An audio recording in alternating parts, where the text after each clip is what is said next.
Hey everyone, I'm Sophia with Awaken Catholic, and this is Awaken the Saint. Today we're talking about Blessed Lucien Botovasoa, who was so inspired by the saints that he seemed determined to become one himself. Lucien was born in a small village in southern Madagascar. His family wasn't Christian, but many of the villagers began to convert when he was a teenager, and he was baptized when he was 13 years old. He earned his degree and became a teacher, and when he was 22, he married and started a large family. Lucien not only taught his own children, but also spent time looking after other families' children, showing them how to pray and teaching about the faith. He also loved reading about the saints, particularly the martyrs. After school, he would often read these stories to students who showed interest. He was inspired by holy men and women throughout history and longed to be like them. In 1940, he discovered the Franciscan Third Order, an association of lay people who took vows much like those who took up religious life. This discovery was a joyous thing for Lucien, who had long wished for guidelines on how he could live a life like the saints he adored. He entered into the order, taking up the rules they lived by, and was eventually joined by others in his community. Lucien was incredibly excited about his new life, but his wife wasn't convinced. She found this new program of fasting, humble dress, and other absurdities confusing and worrisome. She was afraid that he would run off and become a priest, leaving her and their children behind. When Lucien discovered her fears,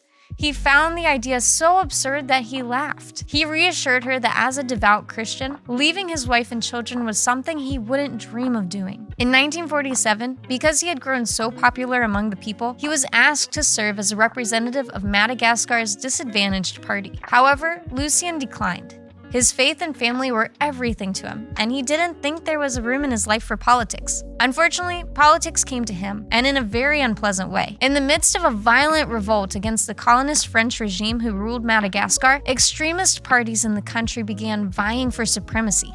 One of these groups in particular quickly became known for executing anyone who didn't side with them. On April 14th, Lucien was summoned by the local clan leader. He knew that he was going to be put to death, but he wasn't afraid and offered no resistance. The clan leader tried to convince him to work with them, but Lucien refused to be part of a group that acted against his faith and said he would gladly offer his life in exchange for his family's safety. Some of his own students, who cooperated with the extremists out of fear for their lives, led him out to be executed. In the moments before they killed him, the understanding teacher forgave them and prayed that God would help them.